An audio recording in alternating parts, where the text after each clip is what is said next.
That one kind of cuts off abruptly. Oh, it's Wednesday again. And so it's Wednesday Night Mouse Party. I am DM Foss, and tonight we've got Guns and Barbecue. How's it going, Guns Barbecue? Not too bad. How about yourself, sir? It's going all right. And DJ Play Nice. How you doing, DJ? Looking good and feeling fine, boss. Ah, and Baron's having technical difficulties. He's mounted the porcelain throne, and he's stuck there. So,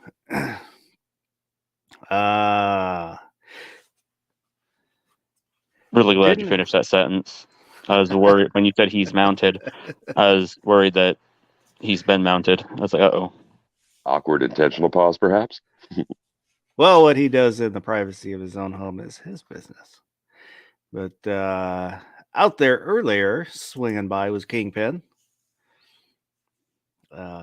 He wants us to make Rob do more crazy stuff, but Rob doesn't show up to this one.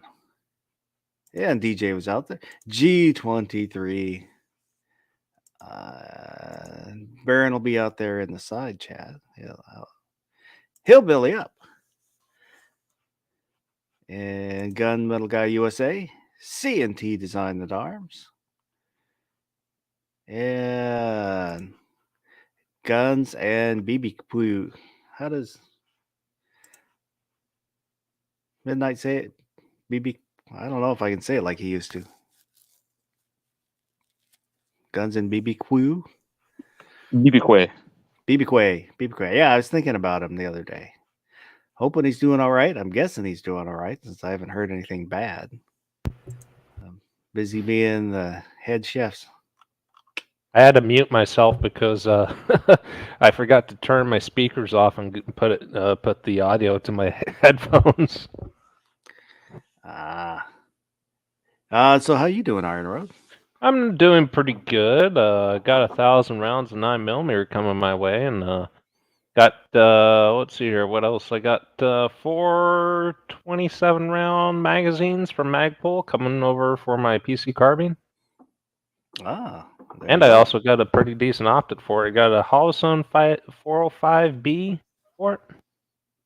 Ooh. I was thinking going with one of the Vortexes, either the Spark or the Crossfire, but I kind of elected to kind of cheap out a little and try out the Holosun. I'm sure it'll do all right. It's only 9mm. Well, it's not like I'm going to be banging this thing on a wall or trees and shit. Heck, I don't even do any of that shit to my guns that are shit at the fan at all. Oh, so this week for the poll, which I had forgotten to do it on Tuesday, so I threw it up this morning. At the last minute. Yeah. Pretty much it's sitting on break and oh shit. So there we go. Let's see here. There's Baron in the chat. There's Guns and BBQ. That's the window I want. DJ Play Nice.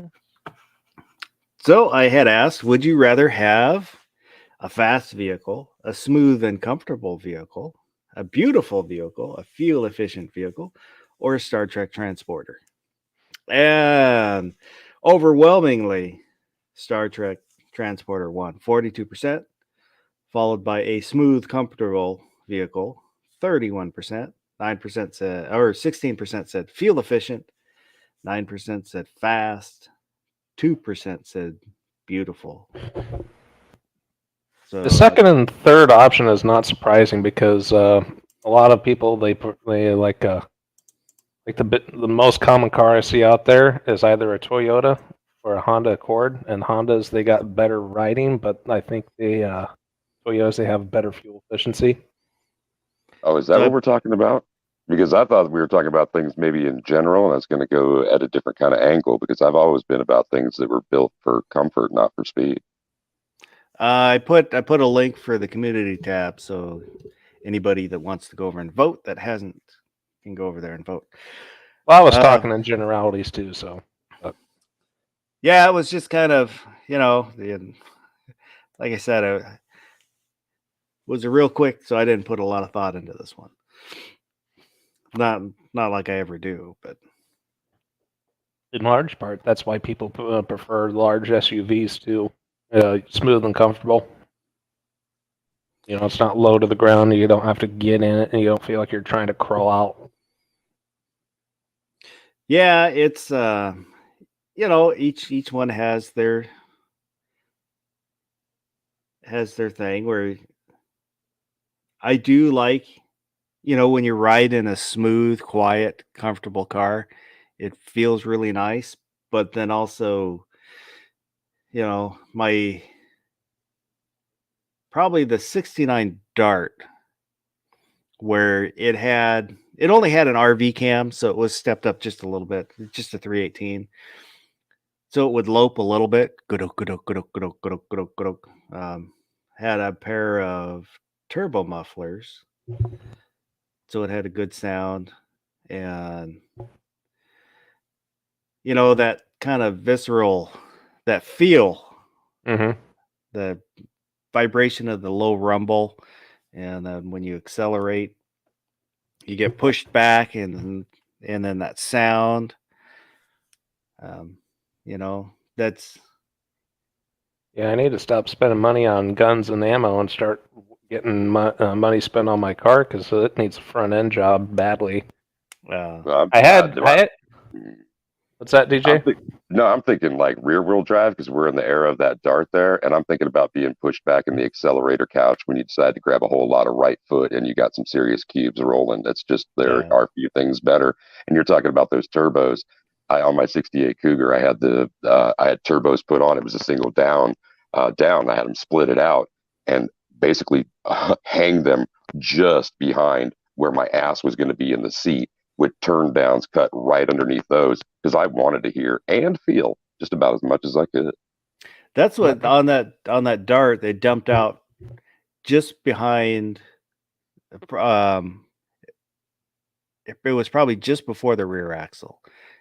Mhm. Probably not the best place, but because I had headers on it, and then I basically just kind of got the tubing and bent it myself. I used to have a bumper jack, and it's kind of hard to explain because it would lift the car by the bumper, but that era of car, you could do that, and so I just put it on the bumper jack and kind of bent it up into the shape I needed it. And then When put it on. we need an adjustment like that, and you've got some you've got some ingenuity there. That's a great way to get it done. And you're talking about that dump on the side, advance of the tires there in the rear. Like there was, to me, especially as a kid of the '70s, there was nothing sexier than the side exhaust dumps on a Vet and the way they were shrouded and stuff. Burn the back of your leg like hell getting in or out, which I only got to do once, but I'm pleased to have said I did. I can't count the number of times I've fallen asleep in the passenger side of my mom's Honda CRV, the 2005. That was, and one thing I love about Hondas is that as they started out as a motorcycle company and worked their way up as a car company, they're all about that handling, and those things. Like even the Accords, they're a little. You get one of the turbocharged Accords, they're a little peppy, and they're really fun to drive around on curves. Well, with that Dart, I truly achieved happiness when I pulled up, and it was like a McDonald's drive-through, and they asked me to turn off the engine because they couldn't hear me. That is a badge of honor for sure, man. That or you set off car alarms, just cruising by, and also had 68 Satellite, which that car I loved. It had glass packs, so it was kind of mellow until you got on it. Mm-hmm. But it was comfortable. It's also had a 318. That one was bored 40 over with the RV cam. So, wasn't big horsepower, but enough to get you going. And still lopey, so it's still great on idle. But when you crack glass packs open, like okay, Yeah. so the 68 Cougar had the turbos as I described. The 70 I bought, somebody had already done the glass pack job on it. I left them. I hated them until I had them, and then I couldn't get enough of them for a good year or two, just looking for reasons to lay on them. Yeah, I miss that satellite. I hate talking about it because it makes me sad. I don't have it. Yodel. Let me go into, there were a few comments. Let me go through the comments that were on the poll before we get going too far. Lord Beerus said, I want a clown cannon that can fire me like a bullet. Which, that'd be eco-friendly. Mike McClure said, I picked the second. My daily is a 2013 Silverado 1500. Nothing fancy, just a step above a work truck. Fast cars are nice, but not practical for daily service. Beautiful cars are nice, but end up being garage queens because you're afraid to drive them. That's something that I've never wanted, was a garage queen. Too high maintenance. Mike said, a beautiful car, old school muscle from 60s or early 70s. Some type of roadster. Charger just said yes. Chris from the 740 said, if I pick the second one, does that mean I'm old? And Guns and Barbecue said, I can trade the fast car for fast women. You're an adult. You can do what you want. And we had Smeggy was out there. And so Misha N. and Sergeant Joe Smith were... I missed his comment.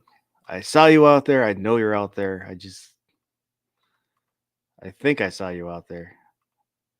I may have imagined you out there, but if you hear this, I'm pretending you're out there. All right. Yeah, now I drive a Honda, but it's 289 horse. So it's got enough. It's great. It was really nice. We for a family trip. Gave you good power, but it's still kind of comfortable. Okay. Kind of okay gas mileage. I got probably 25 or 26 miles per gallon on the highway. Were you driving it like a dad or driving it like a dragster? More daddish. Just my wife gets upset if I, as she says, drive crazy. So Got it. I still do because I know she gets a little bit of a thrill out of it. She just won't admit it. Having 300 horse in a modern chassis, the suspension, everything else is there to our advantage now compared to the muscle car, yoking that we had to do with those things. That's a lot of fun, man. That's a cruiser for sure. It is, and I think it surprises people. That person that for some reason needs to get around you, and if I don't want them to, most of the cars don't get to.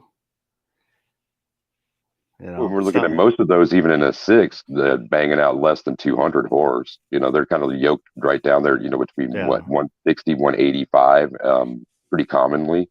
So, getting a windy 4 is a lot of fun. Yeah. Go ahead, sorry.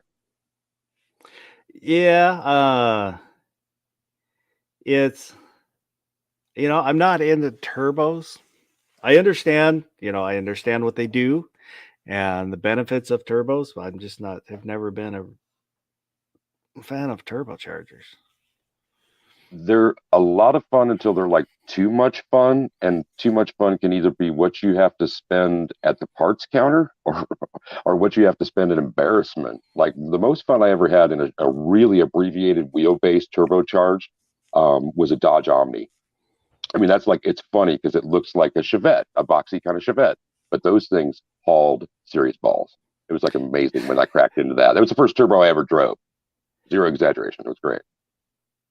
How you doing, G-Webs? Might be busy. Good talk. Take care of the puppers. I walked away. I walked away. Oh. I was doing okay until you started talking about turbochargers. Oh, My friend had a Chevette, drove a Chevette when I was in high school, and that's what we'd bomb around in at night. And it took a while, but it could get up to 90 miles an hour. get speeding and seatbelt tickets in it. We were kind of rural, so lots of back roads. So you guys met the cop that gave you. You guys are first name basis. Hmm.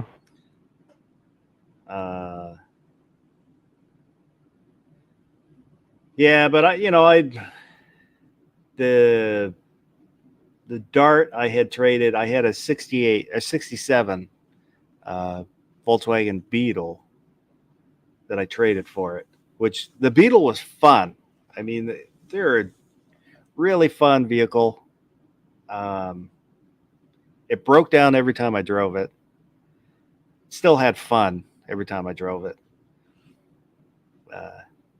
Really liked it, but the Dart was more me than the Beetle. And the guy I traded it to was kind of a hippie, so he loved that. The Beetle was more him. Gotta love it when a plan comes through. Yeah, I kind of miss that Beetle too. I It was grew up in a It Beetle. was only. What was that? I grew up in a Beetle. I know what it's like driving around, standing and jumping all around in a convertible Yeah. Beetle. Yeah, mine was only convertible. like the 1200 cc. So Mine was whatever my mom had when I was a little baby, but uh, I understand the Beetle life. but I don't know. For me, pretty much after about 67, when they switched to the Super Beetle, they just don't have the same flavor. I got to ride in both of them. My dad had two, one normal and one super era, and the smell of a Volkswagen is one of those things you're never going to forget. Oh my God, the smell of a Volkswagen. The Vertible must have been a nice break from the old factory challenge, man. What did They're- it smell? What did it smell like? It didn't smell like new car, or No, like the engine. oh, They're German, so they smell like gas and heat Yeah, lamps. The old ones, the heater system was kind of, because they're air cooled, so there's a pipe that runs around the engine and then into the cabin, and that's the heater. Mm. I also forgot that their engines are like they call them train cars because their engines are kind of sideways with the valve cover on a was it a vertical they're in the plane? back also. They're in the back also, so they're weird. So it sounds like a train moving when it's taking off. Really? Yeah, It's unmistakable, but I've never considered the exhaust note of a Beetle to be like a train at all. I mean, maybe a children's. Well, not train the Beetle, but the Jettas. I was thinking of. They Diesel Jetta, yeah. They called them There you train go. cars. Not even just the diesels. The gasoline ones too. My buddy. I was kind of wary about. His dad was gonna sell me this Jetta for $500, and I was thinking, hey, that's a heck of a steal. It was in decent shape, but I didn't jump on it because it was. This was back in 2016. I couldn't afford my insurance because I wasn't working at the time. But as I floored it, it sounded, it's like a, You know, sounded like a train taking off. The rabbits were really fast for being small, but they were light. They So were light. they were pretty quick. And you know, there was something reminiscent, especially in the early rabbits, that was like, okay, we took the thing and we kind of made it not the thing. And there were many of those that still rambled around town and held together. Matter of fact, we had a V-dub joint in here that had their boneyard was right on one of the thoroughfares. And seeing all the Hulks come in and out of there over the years was great. And every time a thing landed on that yard, it seemed like it was always the yellow. Didn't get to see the orange one very often. Yeah, when it was either high school or just after high school. It was with a friend. He had a 68 Chevelle with a 307. And he had it was you know, it was only a 307, but it was pretty quick, and he went up, he put a cam in it. It was as big as you could get without needing a stall converter. So it sounded really nice. And he lowered it a little too low. He kept knocking holes in the oil pan because it was too low. But we were cruising around, you know, it was middle of the night, and there's a rabbit pulled up next to us, and I was in the back seat kind of looking at the rabbit, and something looked kind of funny. Light turns green, boom, that rabbit's gone. Couldn't touch him. I realized that it had larger tires, so I don't know what he had in that rabbit, but it was a pretty damn fast rabbit. Probably had a. It sounds like he probably had a good. He probably LS swapped the engine, maybe. Well, probably not an LS, because this would have been like 91-ish. Yeah, that'd be shoehorning like crazy to get There were with that block in there. Yeah. There were guys who put there was, I remember in the I think it was either Auto Trader or the Little Nickel, but there for sale there was a Volkswagen Beetle that had a big block Chevy, and they put them in the front instead of being rear. Mm-hmm. And I can't remember, you know, that this again would have been like 91, 92. I don't remember what the listing said about it. I just remember that. And there was a Mercedes 250 SL with a Hemi. Somebody put a Hemi in one. Wow. Like, mad respect for those that have the ability, you know, the skill that it takes to put something like that together and have it still go down the street like somewhat straight. and like that era where they were taking like the shorter wheelbase, kind of like almost the throwaways, and putting, you know, like trying to get like a big block in like a Pinto or a Vega or those Volkswagen. Yeah, go ahead. Vegas and I can't think of the other little ugly car, but those were popular for racing because they were small and light. Super light. Yeah, go ahead. There's a dude in high school that he put a big motor in. It wasn't the Vega. A Nova, maybe? No. Well, there was the fastest car in school was a dude that had a 350 in his Nova. Yeah, I was going to say Novas were already strong from the factory, weren't they? Yeah. Or you could get them strong. They were. I always thought they were ugly, though. My brother used to have a Nova. My grandma had a Nova too. God, it wasn't a Gremlin, but it was one of those. And it wasn't a Chevelle? No, I don't remember what he had. Poor dude was balding in high school, but he had a fast little car. I don't remember. I want to put something like a 350 in a Love. Oh, the mini trucks where people would do that too. Yeah, that's a big thing. Is that conversion for the Love trucks? Oh, people do and you- that? That'd be cool. Yeah, Yeah. you can. There's been books on how to do it, how to do the and all, conversion. and think about it, you can tub the rear end on a truck, especially something like that, not as much as doing a standard size. And a lot of them are already cancered out at this point, depending on where you are in the country with that age on them. Yeah, those projects are cool as hell. Obama G20 probably killed all the loves. G23 said he had an S10 with a Ramjet 502 with 2-stage nitro. There was I remember watching this little YouTube short where this guy was giving this guy shit because he put a Chevy badge on a Mazda Miata, but then he all of a sudden when the moment the guy turned it on with the hood up, the dude immediately shut up because then what was inside underneath the hood was like a 402 Z Corvette engine. That's a lot of money to toss into something like that. Mike McLuhan's out there. 'Cause we had a really- he had to have found a good engine, like find it out of a junkyard. That's for damn sure, in my opinion.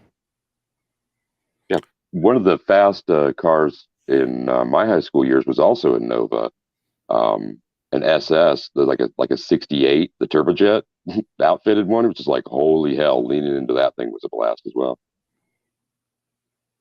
Yeah, and one of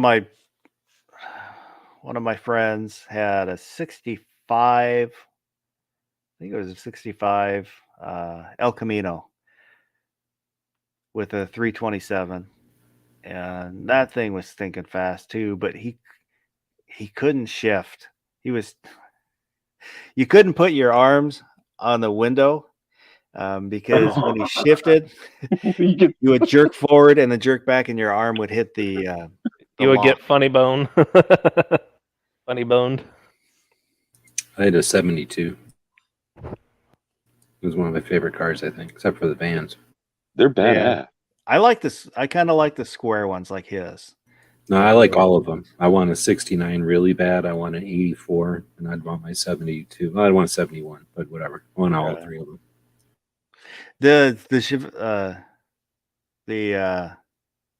They were definitely better than the Rancheros. Well, Bob will Better have looking. See, I was El Camino, and Bob has a Ranchero still. So, I mean, I can get the Rancheros, but I don't like them. I have a real problem with them. But I can get why people like them. But yeah. I like the looks of the early ones, the ones that look like the the small ones. It's sort of like those 80s square El Caminos. Some people are going to hate them because they like the old wicked looking El Camino or the cool 60s El Camino or something. But there's still something cool about the one that looks like grandma's car, except it's an El Camino. Those kind of look like station wagons, except they're Rancheros. Yeah, the Mike who had the El Camino, he also had a Chevy Apache with What is that? pickup truck. Really cool looking pickup truck. Oh, They are. I'm pretty with, sure the Rancheros can whale on them El Camino though, because they have like bigger engines or something different about them. Like they're a bigger vehicle. They're Are they vans? Like an El Camino is a station wagon, and they're a van, or like an El Camino's a car and they're a station wagon, or something like that. No, separate platforms. I like at the introduction, like Rancheros. I don't remember what platform they were built on. But is that that's the smaller era that you were talking about, right, Foss? yeah. Like the mid '60s one. So you were able to option in those mid years really strong Ford motors. I don't know what Chevy was sticking in anything at that time outside of the 350s and the 327s. Was there some other were they putting 398s or whatever? Yeah, they were making El Caminos and Rancheros to be little trucks. They weren't making them race cars. But you could option those motors because that's in the era where they weren't race car motors. They were probably more pull motors than race car. It was like take your motorcycle to the track with your El Camino. It was like take your cool car to the place with your El Camino instead of a van. That's at least all the marketing looked like. Thank you, G23, and I'll show your picture here in a just. He reminded me to put the banner up. So at the bottom of the screen, there's a email address and a link that'll get you somewhere if you want to submit suggestions, comments, or pictures within reason. You can send them there. And if you watch this in replay, you can also send me stuff. You know, we can look at it next chat, or you leave a comment. Anything we talked about, do you agree with, disagree with, think we left out? And there's a link to the Gilded server. It's a place to hang out, chit chat, share memes, pictures, stuff like that. And that's another way you can get a hold of me if you want to get a hold of me. And so here is, whoops. G23. This was his S10 that he was talking about. Oh. Yeah. Yeah, that's not a sleeper. It looks like it's got like a Fall Guy theme going on or something. I always like that style wheel, the solid with the rivets around it. Center lines, hell yeah. Yeah. Center line, exactly. Yeah, those were the droolers. Yep. They're badass. Oh my god, expensive money. I actually got Were they? wheels like I thought that. they were inexpensive. Everybody always gave me shit because I like center lines because those were like the less expensive of the fancy because there were lugs and mags, I guess, back in the day, right? Well, and especially not when you're coming off like Kragers and whatever else. When those things, when that kind of billeting arrived, that was drag stuff. So when Centerline's making them more available in more consumer sizes kind of thing, or less common race sizes, then I saw them really taking over in the shops, and you went from having, I don't know, I can't even remember any of the other brands necessarily besides like Krager and some of those other secondary manufacturers until Centerline just dominated. Centerline, Krager, American Racing. American Racing. So these are aluminum, right? I think when I was paying attention to this stuff, these were old, and what was new was like magnesium or something. Like they were mags that were like spokes more, and they didn't weigh nothing. Like you could pick up a rim with your finger, where these things were aluminum and they'd weigh a ton. I think that was at least I'm pretty sure. I'm trying to remember. That's 20 years ago, 30 years ago, 40 years ago, whatever it is. I got something like these by American Racing, but they got lightened holes through them on the intentional, and they got the rivets on the outside. Yeah, I like the solid ones though, and the holes made them cooler too, right? Like the solid ones weren't as efficient or something, but I liked them anyway. Mike McClune said, I helped build an 85 T-Bird, tubbed out back 351 Cleveland with 2 stages of NOS. It was a strong low 11 car in the quarter mile. Now there are tons of motors that will do better than the Cleveland, but that's my favorite motor. Like I love Mopar engines as well, but 351, the Cleveland is what is in my Cougar. And the first time that I was in a car with a Cleveland in it, I was just like, okay, that's the motor I want. So I could do better, I could do other, but that's one that's got my heart. Put one of those in a steamer. there was a girl in high school that I was sweet on, and she drove a 67 fastback Mustang with a 351 Cleveland. And she let me drive it one day after school and put the pedal halfway down, and it just lit up all the way across the intersection. Oh man. Really nice car. Yeah, and after that, she never let you drive it again. Well, we had a bit of a falling out. We were making jokes, and I pushed it a little too far, so that in the middle of class, she stood up, screamed at me, "I hope you do get your eyes gouged out," and kind of never talked to me again. Ooh, that's her right there. I heard the phone. Yeah. But live and learn. The closest I had was, I can't remember her name. She was an upperclassman and had a 76 Nova that was in the bicentennial trim with the black Landau. I got to drive that. I think it just had like the standard 350, probably something that was like it bogged down. because of emissions. But that's the closest I came, and that isn't nearly as close to that Nirvana. Right on, Bob. Yeah, I had a girlfriend in high school that she drove a 65 Ford Country Squire station wagon with a 352 in it. And that thing it pulled pretty hard for being an old station wagon.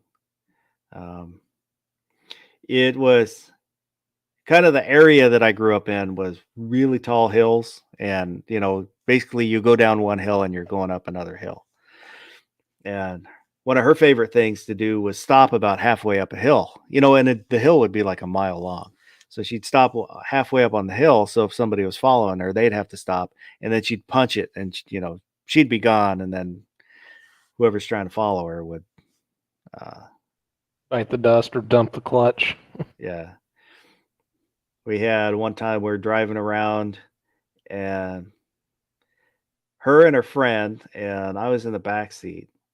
And when I would make her laugh, she would drive slower. And then I got her laughing so hard, she stopped driving. And we were in a parking lot. I think we had just been bowling. And these two guys pull up next to us, about our age. And they asked if we were all right. So I said, yeah, I'm the one with two chicks. You're the one with another dude. So that pissed them off, and they chased us around for a little while. But her station wagon was fast enough that we got away. Not a chance. Sick burn, man.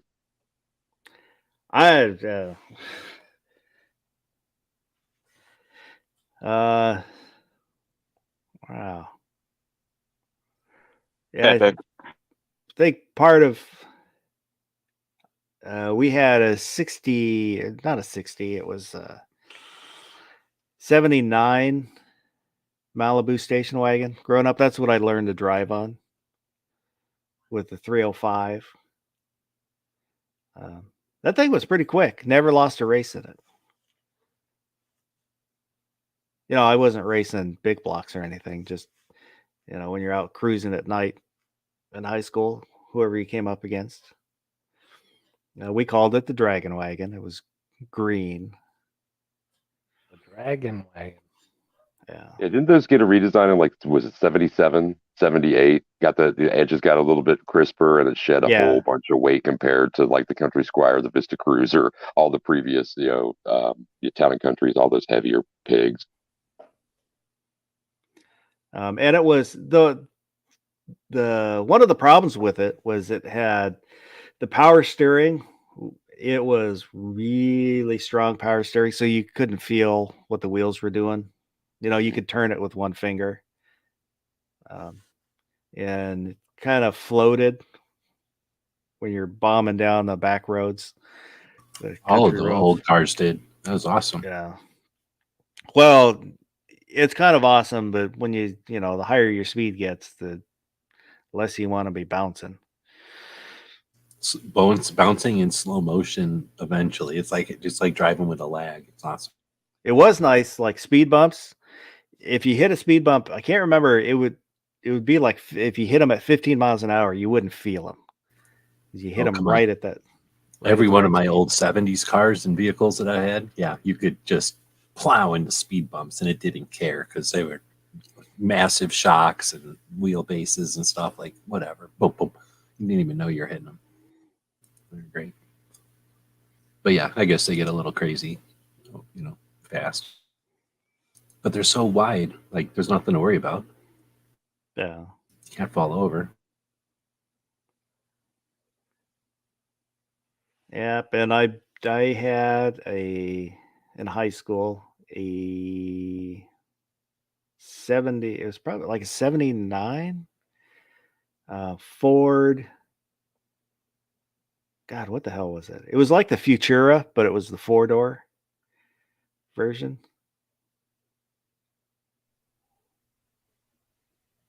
Just kind of a plain Jane sedan. Only had a 4-cylinder, but when I bought it, it had Pirelli tires on it, so it would hug the corners. But I did find out later on that God, now I can't think of the model name. The chassis was from a Fox body Mustang, Oh, but it was just a grandpa's sedan. nonetheless, a Fox body, light. Well, I know Barbecue drove a truck, like as in a big rig, but like I haven't heard any cars come out of Barbecue yet. What'd you drive in high school, bro? My feet. I was gonna guess a motorcycle if you're just like, or something like that. No. Let's say my first vehicle was supposed to be a 92 Ranger. Then my dad, in a drunken stupor, decided to sell that. Granted, he had wrecked it a couple months beforehand. He thought the frame was bent. That was his justification for selling it. Was, oh, the frame was bent. No, you got drunk and you let your uncle friggin' take advantage of you. Good job. So the Ranger didn't happen. Then never even got my license till I was 18. I constantly asked to go up to the DMV so I could get the stuff to eventually get my permit, and there's always some excuse. So got my license when I was 18. Never got to drive anywhere because that's how my dad was. Oh, I'm driving it. Well, that's great. I'm not learning anything. Thanks.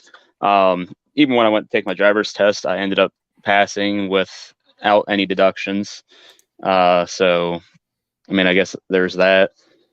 Then my first vehicle was a 1987 Yamaha XT600.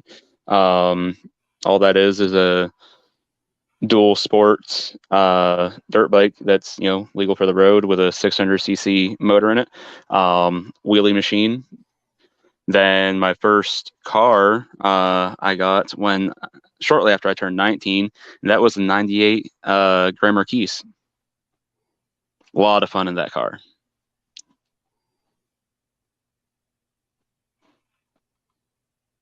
It was probably a comfortable one. Yeah, it's an absolute boat of a car. Was it nice or gross inside? No, 'Cause it's you either nice get them inside. from like a grandparents and it's all nice, or you get it from like a taxi and it's all gross. No, I got it from my uncle's girlfriend. She had just gotten a new car and she was getting ready to trade that in, and they were going to give her you kept it all nice. I only kept it for about a year. It had like 180,000 miles on it or so when I got it, and the temperature sensor in the intake manifold is just pressure fitted in those, and it's designed to wear out over time and blow out. When that happens, all your coolant blows everywhere, the whole 9 yards. The only option to replace that is to actually replace the entire intake manifold. And every mechanic that I talked to and everybody that I knew, they're like, just get a new car. They're like, oh, really? It's too much expensive to fix it. It was like $500 just for the parts. Have a good night. Not counting labor or anything. And then everybody said, even if I wanted to do it myself, which wouldn't be a big deal, but Ford purposely made the bolts that go into the motor to hold in the intake manifold so brittle that you'll just start snapping them off. So then you gotta try and get all those bolts out that you end up snapping off, and in some worst case scenarios, you actually have to have stuff machined and everything. Like it's a friggin' nightmare to just trade it in while it's still running. So took JB Weld and just JB welded in the temperature sensor until I could get a new vehicle, and every once in a while it would blow out. At that point, I was just running straight water through it because there was no sense in paying money to just keep having antifreeze blow over the road. Traded in the car. I only paid $350 for the Germer keys, so they gave me $300 as a trade-in. So I was like, hot dang. You know, I had paid $50 to drive a car for a year. I'll take it. And then that's when I got my first truck, which was an 03 S10. It didn't have the ZR2 badging, but it was a sportier package. It wasn't like the old man S10 package. And that truck was a lot of fun too. Good little truck.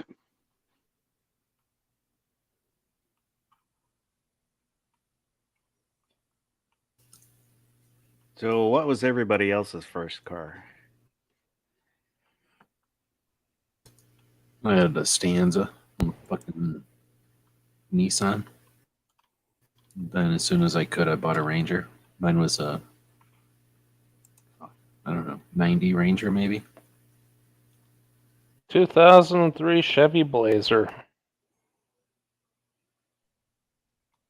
And mine's kind of a tale of two vehicles. I was supposed to have the hand-me-down 1979 Dodge Aspen. Oh my God. I'm glad that somebody put a 2x4 through the windshield, and then my mom decided to get rid of it because it already had accident damage.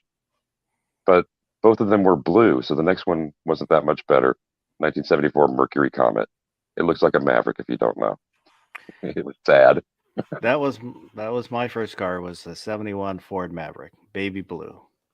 And mine was the Mercury version of the same color. Yep. And ours was a little bit more royal blue, I think, or I'd like to think.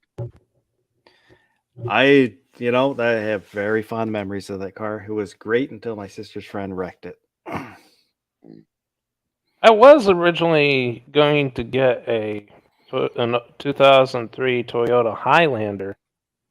My dad was nice enough to buy me one when I was still in the service, and I was still trying to save up money for it, but because where I was at, I wasn't really making too much money on my deployment. And being E4 below, and he just finished working on the brakes for the Highlander, and my sister went to go test it, and her middle son, got on into the car, and then as they were going out, backing out, they got T-boned by a drunk trying to teach his cousin, who was also drunk, how to drive a clutch, and just hit that car, made the F-150 fly over the sandbox that their neighbor's kids played in, and then into the ditch. So, Michael Dunn said first car was a '68 four-door Malibu. Second was an '81 Monte Carlo T-tops. I like both the Malibu and the Monte Carlos. I like the more squared off Monte Carlos, the earlier 70s. Mm-hmm.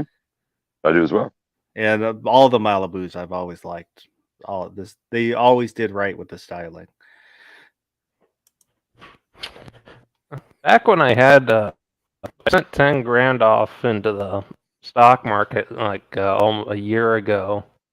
It's doing okay, but I was keeping on to it because I was thinking about back when car rates weren't so high, and they were still relatively good. I was thinking about buying like a Honda. I was actually looking at a Tacoma. That was probably the main reason. I was kind of priced out, and I was also looking at like maybe getting a Honda Accord or like a Toyota Camry. But what I should have done is I should have looked at the Honda CR-Vs, because funnily enough, the CR-Vs are priced lower than the Accords. Sergeant Joe Smith said, my first truck was a '97 Ranger. Before that was a Suzuki motorcycle. From a small town, only 2 square miles, so the Suzuki was fun to ride around town and cheap on gas. I had a '99 Ford Ranger, and I love that little truck. It was a great little truck, little just a little 4-cylinder, 4-speed.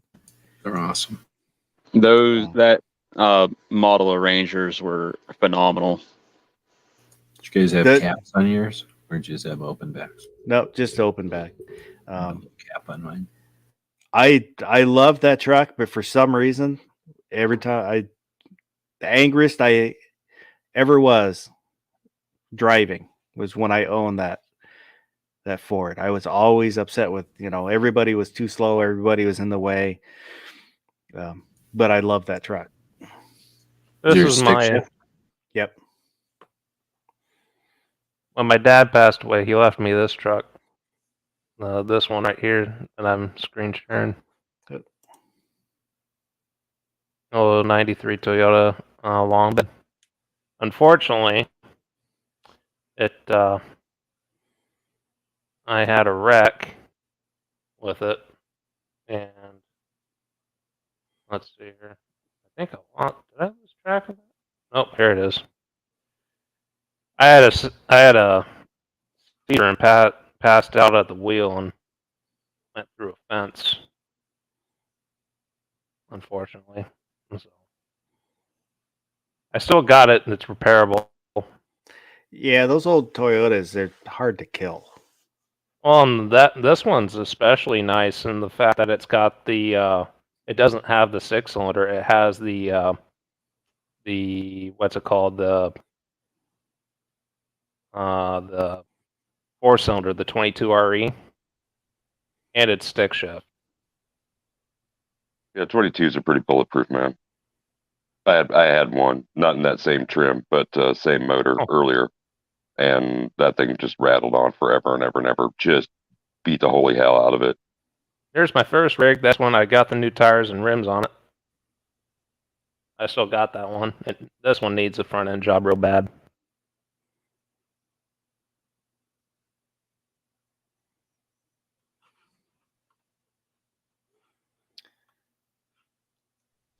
So, what is everybody's favorite all-time car? Whether you've owned it or not, it could be a dream car. What would it be?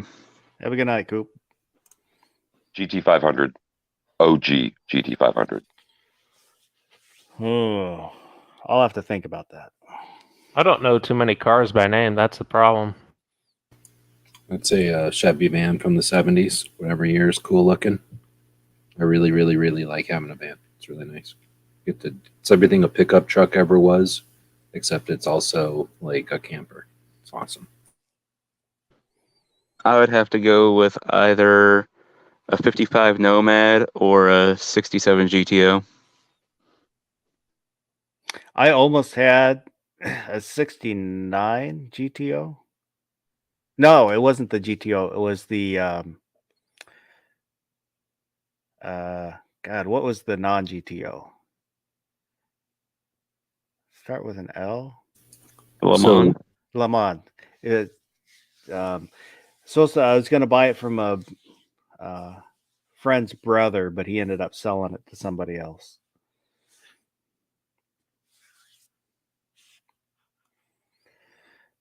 I don't know, because there's so many. I don't have that one dream car, like a 68 Roadrunner. Or I think all the 60s Chevys have awesome looking grills. They're really aggressive looking. The Chevelle, the El Camino. But the Pontiacs look pretty freaking cool too. I think one of the best looking motors is the Pontiac Flathead. That's fair. Really cool looking motors.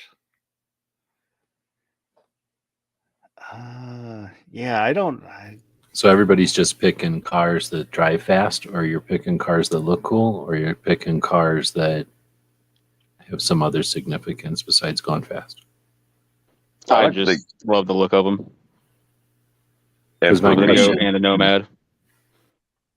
The Nomad, just because I love station wagons in general. Oh, the But- Nomad is the one with like wood on the sides, No, Yeah, it's like like the old surfer one. It's different. It's like the I'm thinking of a Woody. 57 Chevy, but a station wagon. Okay. Yep. Yeah, I know what you're saying. Like an old, more like Elvis type of thing. Yeah, Actually, 57 was the last year that they made the Nomad. I like Yeah. the 56 Chevys better. They're not where it's not the big tail fin. It's a little more rounded off.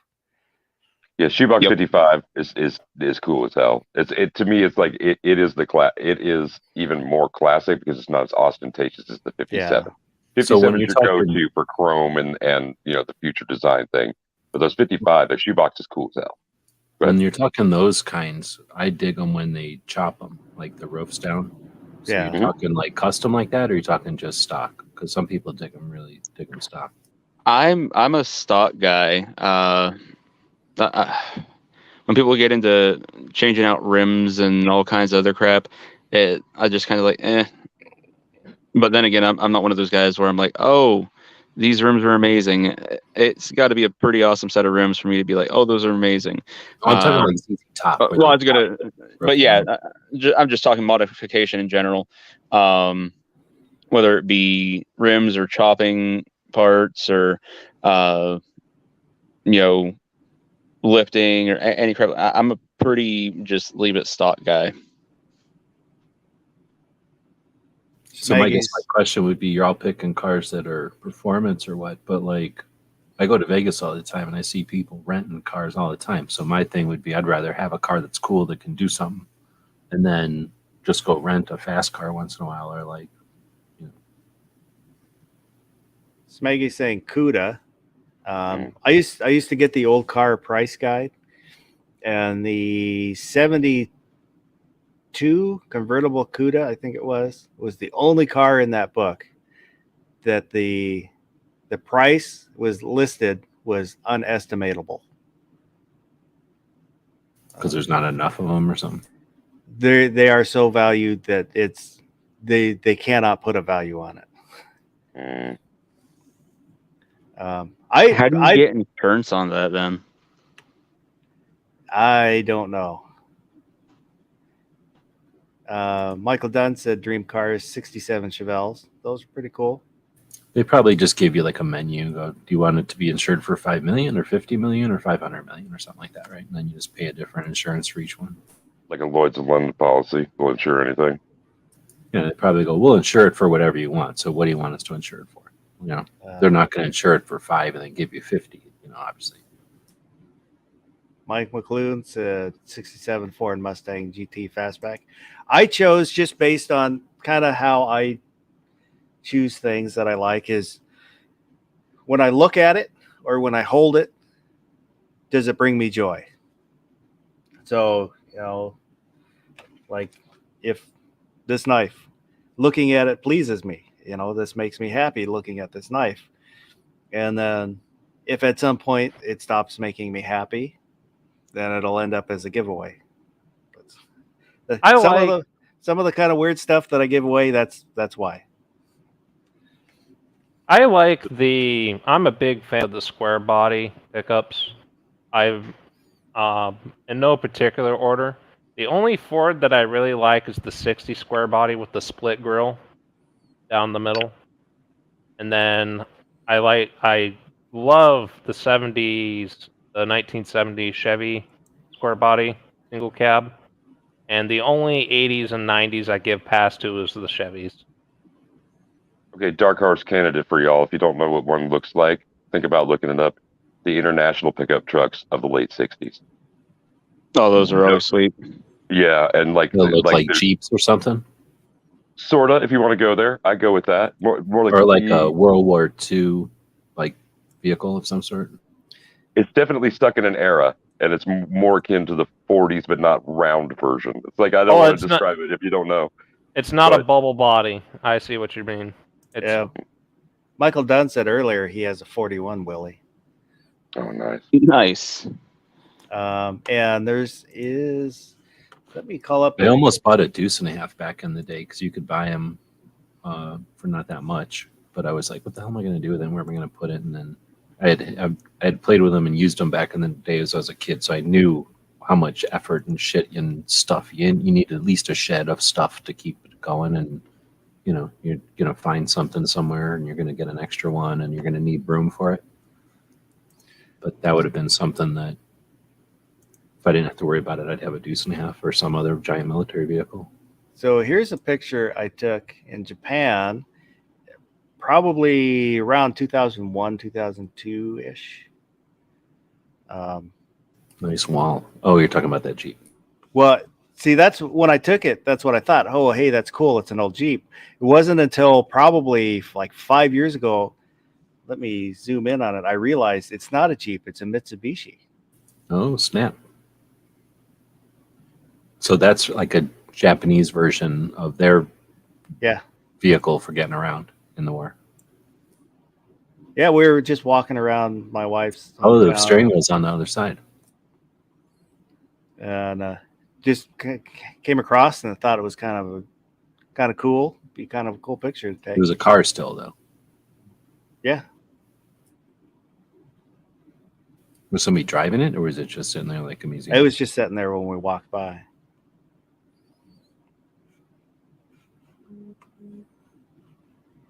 So if I had a dream truck, just because we were talking about trucks there for a second, I'd have to go with 60s Chevy.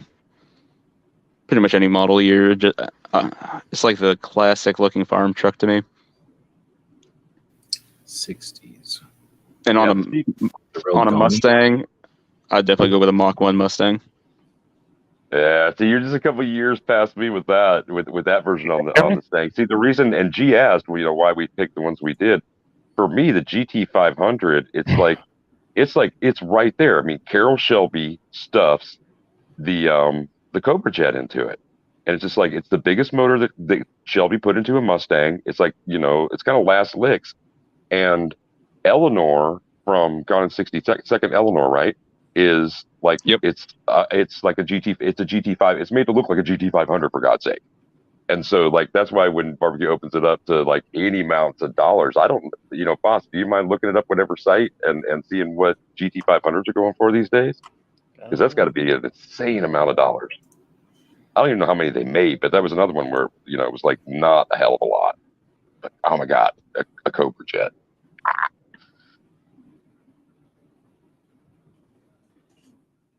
So I've driven in the passenger seat of a Mustang. What year? It was maybe 67 or something like that. And this was a kid who spent all his Army money on it when we were kids. Not all of it. He had a bunch of trucks, but this was a vehicle that he had spent Army money on, bonuses and stuff. So at the time, kids don't know nothing else to spend money on. So I'm not saying it was a hot rod, but it was it was fast. And this was in the middle of nowhere. So he was driving that thing. And then I've driven a 72 Camaro. What's better to drive? Because I've never driven a Mustang. I've driven Mustangs, I guess, but lame Mustangs, nothing like a fast one. So is a Mustang a better car which one is the better car to be the pilot of? Which one has a better cockpit? Which one's better drive? Oh, wow. Well, like stepping away from the Mustang for most of those considerations, because it was so Spartan. There was like you had to step over to the Mercury. That's why I actually, as an adult, moved towards the Mercuries, because they were going to come with air conditioning and they'd have leather seats instead of vinyl, and they'd have more than an AM radio in most years, that kind of thing. Just a higher level of trim, fake burl walnut. Oh, I guess I was thinking more of like glue to the road, because I remember that Camaro, and he had some nice parts in it, but all we did is put like polyurethane in instead of rubber. It's not like we put different racing parts in, right? We just put better parts back in when we put it back together. And that thing, compared to my El Camino, was like Velcro to the road. So for 68 Shelby GT 500, you're looking somewhere in the $200,000. Yeah. Wow. And up. Well, and G, like, this, it's the same, the Ford Mercury, you're looking at Chevy and Pontiac.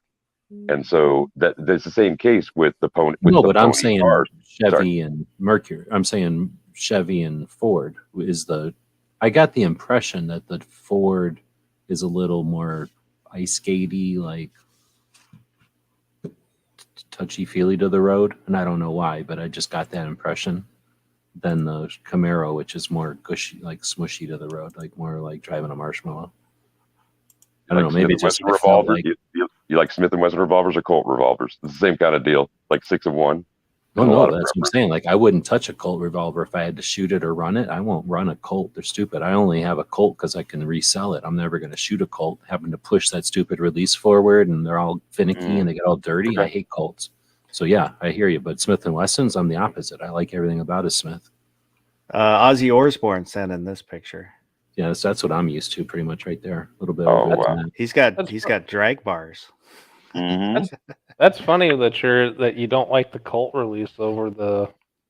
Oh yeah, and I kind of okay with the Are they Reaper, the ones that pull back, or they have to push forward too? pull The back. 76 Camaro. Oh, Schmeggy's the one with the dog. Okay. Smeggy is the dog. Hey, how you guys doing? Smeggy just keeps bringing the phone back to some dude who holds it. And I assume Marshmallow is owned by G-Webs, right? Marshmallow probably still lives here. It's nice out, so I don't even know. Well, Marshmallow cohabitates. And She's like, Smeggy's got a lot of catching up to do, like first vehicle with dream vehicle, all kinds of questions. I'll in roll there. through it real quick. He's from Michigan. They don't like cars in Michigan. Well, they rust away. Yeah, they don't build anything up there, do they? I remember when that used to be the running joke for Japanese cars, but now you look at like Honda and Toyota, they got their head out of their ass and they actually don't melt away when you drop them in any of the Midwest states. Want me to roll So- through it real quick? Yeah, go ahead. All right. First car was a 94 Explorer, and I have the distinguished privilege of being, you remember the Firestone recalls? It started as a specific batch from a specific day, and then they expanded it to like from a certain group, and then they did just all of them. Yeah, I was the specific batch from the specific day. Oh no! Basically bombs. But what was cool about it is they were almost done anyways, and I got 4 brand new tires. I forget how many miles I had on at the time, but like I was probably gonna need new tires in a year anyways. So it's like I never had to buy tires for that car because I just got free ones. So that was cool. And then car I want, yeah, it's the Cuda like you were talking about.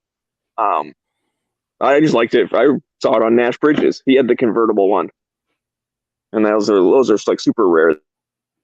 Yeah. I used to see a lot of Mopars. I am a big Mopar fan, but there was a shop that rebuilt Mopars nearby. I don't know if they're still open, but so you'd always see old Mopars driving around town. And then I also wanted to comment that my neighbor in Michigan has the army truck, the Deuce and a Half, and we made a deal because he knows like I'm all into guns, and he's been keeping that thing running for a long time. So if zombies happen, I get to team up with like him and his family.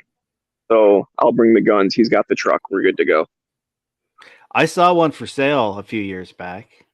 They're not bad. Like his buddy has one too. That's why he got one, because his buddy had one, and he showed him like whatever the auction is. It's like a couple grand maybe, depending on like condition. But he's a machinist dude, so he had to like weld the drive shaft and stuff. Like the one he got was real bad condition, but he fixed it at home. Yeah, we're driving. Forget where we're driving. It's a back road. And saw it sitting out there and with a for sale sign, and I'm like, ooh, and my wife's like, no.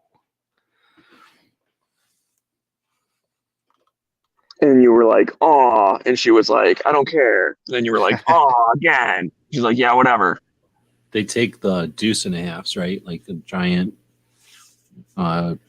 cab and whatever you call the back end, and you take the regular utility bed off, which is kind of like a pickup truck with wood sides, so they can do all kinds of stuff with like a multi-use. But they'll put like a big box back there, make it into a camper. Have you seen those? Yeah, Like that's pretty neat. the And then that camper- Overlanders. is that what they're called? Because they can pretty much go anywhere, right? Like That's what the kind of group of people who do that. okay. There's a community.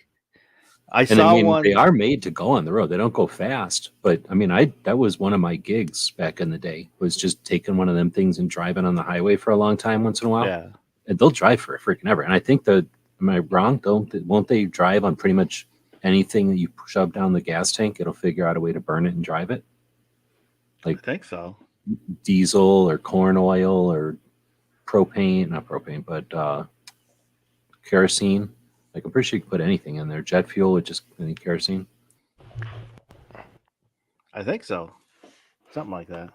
But anyway, I think those things could be kind of neat. And I'm just looking at this Memphis equipment place, and I'm old, so I didn't know about this other one. But there's the moderner equivalent of a Deuce and a Half, LMTV, which kind of look like a cab over instead of a standard truck. So they have like a more of a van looking front end. You're sitting on top of the wheels. That would definitely look cool with a camper back. Problem is they all just say call for pricing. They don't tell you how much they cost. If you have to ask, you can't afford it. Yeah, exactly. But they're just 4 wheels. They're, so they're not like the 6-wheel drive deals. I mean, you don't know. What if you call and they're like, yeah, $10? Like, exactly. Nobody wants these. Yeah, but we'll that, pay you to get it off the take lot. the back off of that and make it a camper, or I think that's just a pickup truck. It's hard to sell it that one, as that might be like an air conditioning unit or something back there. But that's Yeah, like a king cab or something, I think. I saw something like that, like what you're describing, and I don't remember what it was, but they had a bumper sticker with a website, and there's like overlander something.com, and it was a guy that his YouTube channel was kind of documenting doing that, fixing up the thing and then traveling around, going to meets with other people who do the same thing.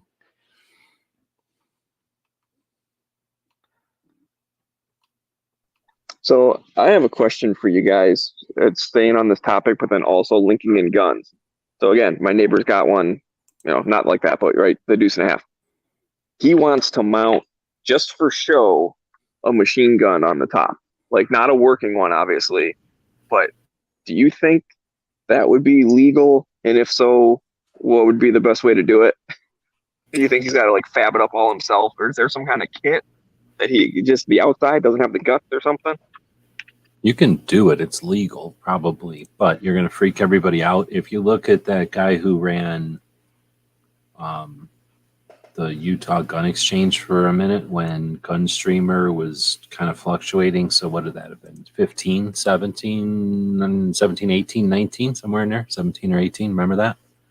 When that guy went on a tour. When was the kid from Florida going on a tour? It was the same year as that kid from Florida went on an anti-gun tour. That guy from Utah went on a pro-gun tour, and he had the only Striker or something that the only civilian-owned. Is that what those vehicles are called? Strikers? There are vehicles called Strikers. I don't know if that like was 6 wheels. They got like 6 wheels. Yeah, they kind of look like 8 this wheels, thing. something like that. It's the thing that they're using so that they don't get Yeah. IED'd as much. They're way past me. I mean, I didn't have nothing like that when I was in. So I don't know what they're called.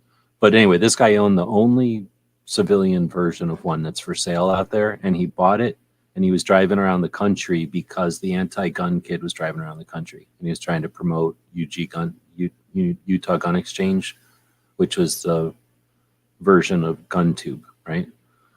And that guy had, I don't know if it was a demilled I think it was an M1818 or whatever, 1819, the 308 machine gun.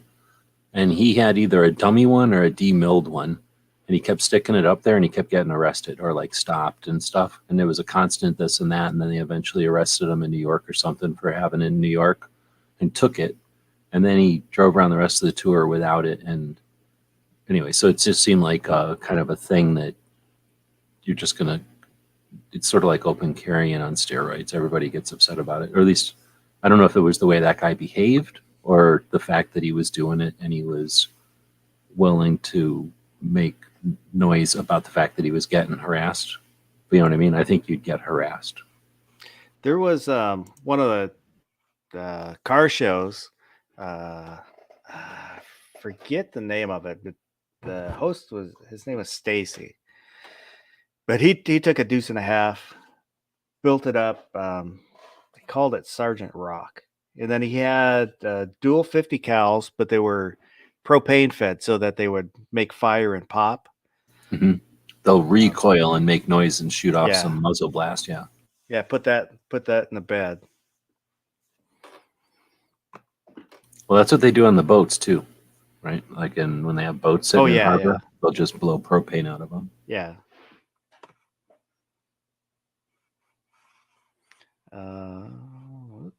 Okay, so that's good to know. It is doable.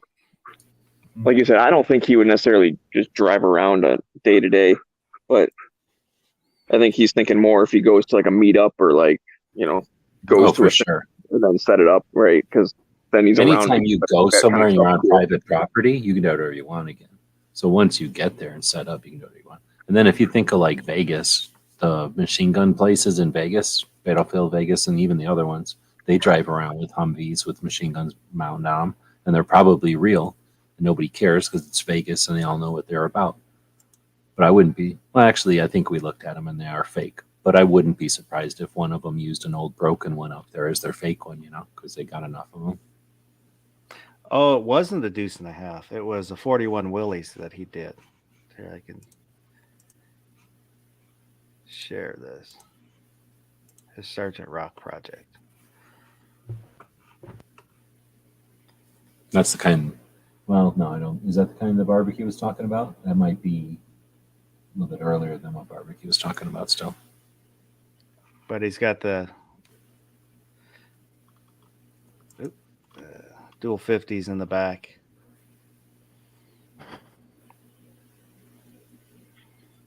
Okay, so second half of the question, where would you find something like that?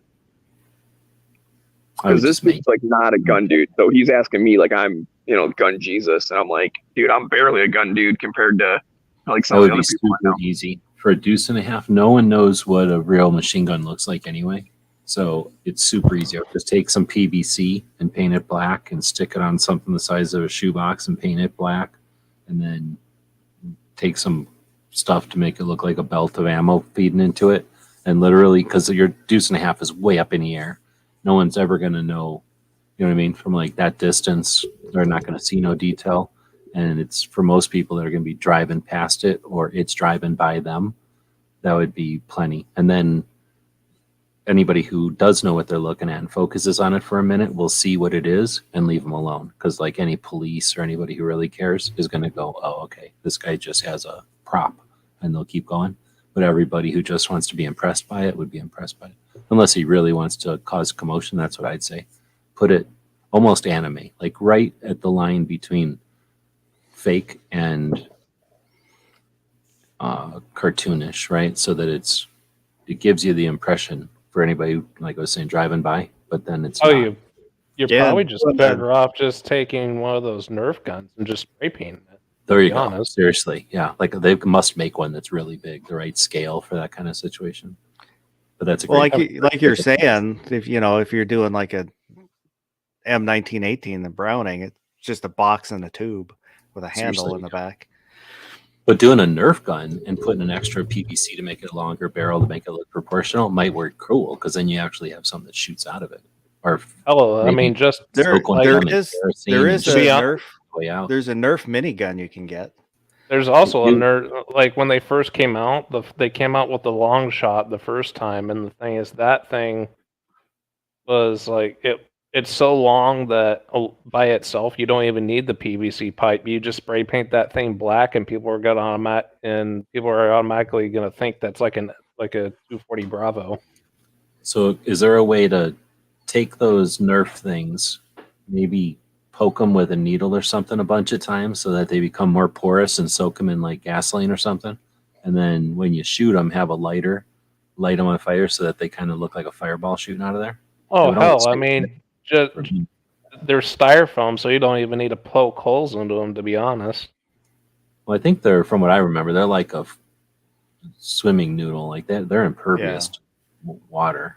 But I bet you there's a way to get enough surface area on them to maybe even just doing like a aerosol spray. Because anyway, I think there's probably a way to make them look like they're flaming balls as they shoot out of there, and then they'd be extinguished about halfway through their flight.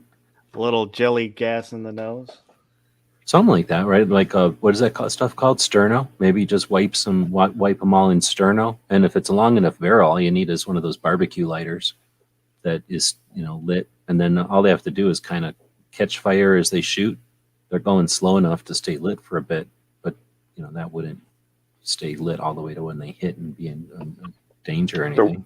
So we're talking about launching like projectiles from a Nerf that are impregnated with like what now? Sterno. No big deal. Isn't that like napalm? No. Sterno is just a jellied alcohol. It's basically I know put them what under they're like, but chafing that's why dishes. yeah, totally. I've used those in food service before, but I always thought of those as being one step away from napalm. Napalm has got an accelerant and an actual, a combustible, so that it stays there and is nasty. This is actually designed to be extinguished by the time it hits the ground, to be more of a pyrotechnic than a, No, I follow. Right on. But no, I'm just thinking on top of a vehicle. By the time it hit the ground, it'd be about 8 feet worth of drop. There's no way that thing's staying lit. And even if it did, it would just go out by the time it hit the ground the first time. It'd knock all the sterno off of it. I don't even know if it would work, but I'm just thinking of a way to try to make it look interesting from the top of, what do you call it? Two snap. Part of the Now, fun if he is had figuring a it out. canvas roof, I don't know if it'd be a great idea. When I was in grade school, a friend and I put gasoline in a squirt gun to shoot it into the fire. Yeah, that works. That was pretty cool until the squirt gun melted. Yeah, we've done it with lighter fluid or something. Yeah, it just melts the tube eventually in the squirt button, the button part. But then you just throw the whole thing in the fire, and it's pretty fun. Worst thing you've thrown in a fire? Me personally? Yeah, can of beans. That's the one I don't recommend. I don't think I've thrown anything bad. We were camping, well, not camping, but had a campfire on a beach, and a friend tried to put it out with an M80, which you could put them out like that. It doesn't. Well, it's not a big enough explosion Kinda. to put out the fire. It's just big enough to spread the fire. Yeah, but into tiny little fires that can't stay lit. Right? I don't know, beach. Yeah. They can catch the beach on fire. But yeah, that could be messy. The worst thing I did was on 4th of July. I was over at my buddy's house and we were lighting off fireworks. And then he had a whole bunch of those kind of like those lame ones that just sit on the ground and like shoot up a little bit or whatever. Like we had mortars, but then we had a bunch of those other ones. Anyways, I don't really feel like, like throwing all that stuff away or whatever when we had a bonfire going at the same time. It's like these things are made out of cardboard. Like just throw them in the bonfire. So I tossed them all in there and didn't realize there was a couple of like duds where the wick hadn't gone off, but the stuff itself was still good. So all of a sudden our fire pit started shooting out fireworks, which wasn't that big. They were just like the fountainy type, so it just kind of crackled and little things went out. But oh man, my one buddy's girlfriend was freaking out. Like I put a friggin' thing of dynamite in there. I'm like, it's not gonna like explode. Okay, yeah, a couple little sparks shot out. Who cares? She was it was funny. Iron Road, anything you want to say before you take off? No, just tell people if you live in Oregon, got Ballot Measure 114 coming up, and we're only a couple of ways from November 9th, so a couple of weeks, I think. So vote your conscience and vote no on Ballot Measure 114. Vote early and vote often. Thanks for jumping in. Yep, thank you.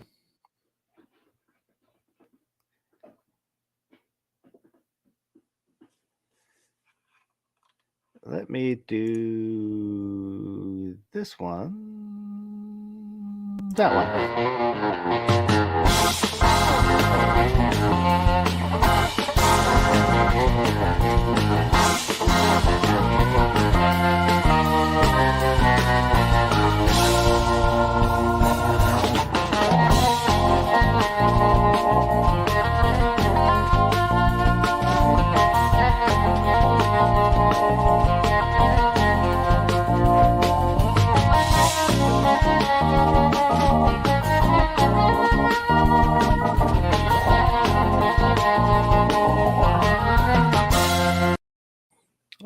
gearwebsites.com for your 2A related stickers, patches, t-shirts, books, 3D printed, music,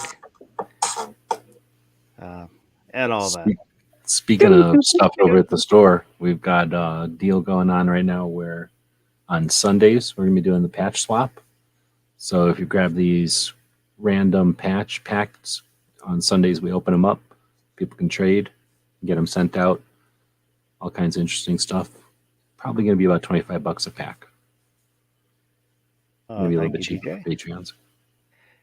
And Black Cat Outdoors is out there. Good morning. Must be getting ready to head out on the road. On the road again. He can't wait to get out on the road again.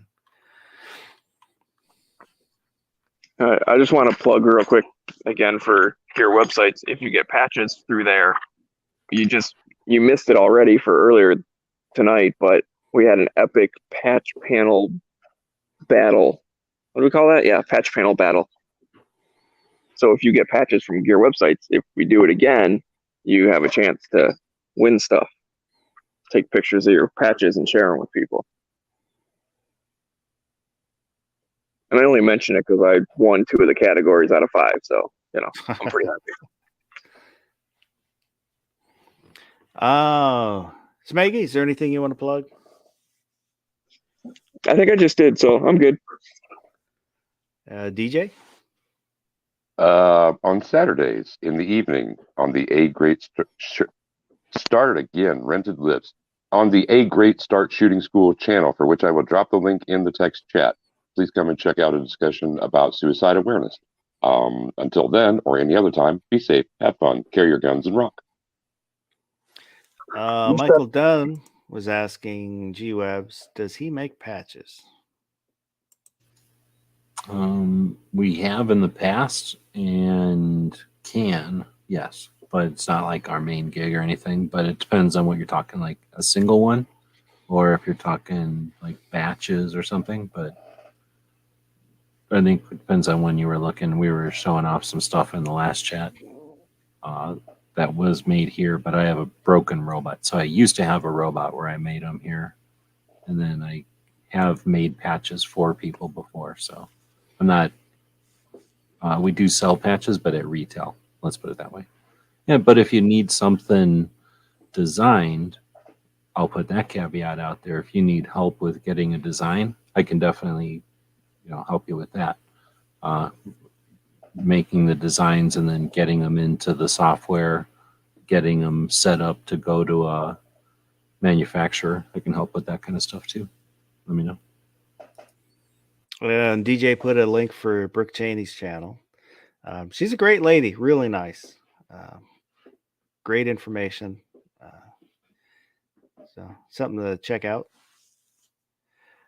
And other than that, I just want to say thank you to everybody that's been out there in the chat, chatting away.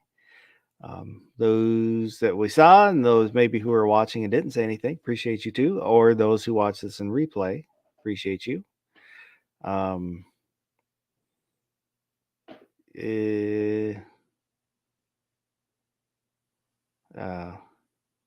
Just had a DJ's putting up some numbers there for what is it, the suicide prevention line, or is it called something? Okay. Well, I would say they're more crisis lines, right? They're not like to get resources on how to help prevent, but it's to if you're having a bad time. You may use it interchangeably. Yes. So those are ways to get a hold of people if you need somebody to talk to. And other than that, on this Sunday, we'll be doing another Constitution show. We are doing I forget which one. I forget what one we did last time. How many rights do we need in a bill? Last time was 3rd and 4th. So is this one 5th and 6th or just the 5th? I think just the 5th. Mm-hmm. And then we'll do 6th and 7th And then the last one will be, I think, 8th, 9th, and 10th is the way I laid it out. So I mean, I do you don't really always. need 10? I don't think you need 10 rights. If you need 10 rights to kill a deer, I mean, you're not doing it right.